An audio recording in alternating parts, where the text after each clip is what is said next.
আসসালামু আলাইকুম।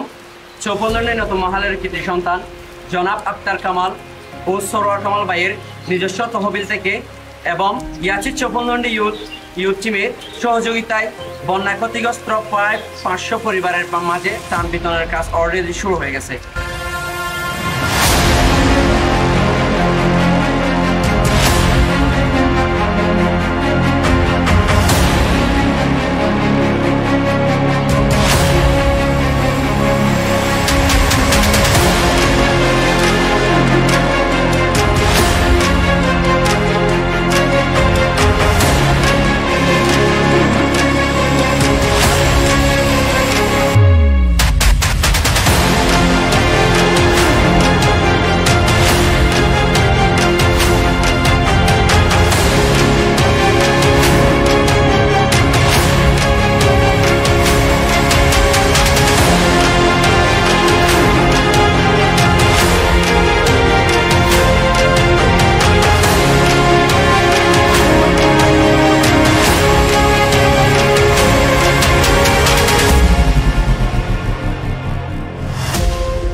আসসালামু আলাইকুম রহমতুল্লাহ। আসলে গত 30 তারিখ সারা বাংলাদেশে যে বন্যার পরিস্থিতি বলতে গেলে বলার মতো নয়। ঠিক একই কায়দায় ফেনী, নোয়াখালী, লক্ষ্মীপুর থেকে শুরু করে এই দেশের বিভিন্ন জায়গায় সেই অভিযোজিত চৌপল্লন্ডি ইউনিয়নের 9 নম্বর ওয়ার্ডে সেদিন 30 তারিখ পানির স্রোতে অনেক বাসা এবং অনেক বাড়ি, এখানে প্রায় 100 খানিক বাড়ি পানির নিচে পড়েছিল।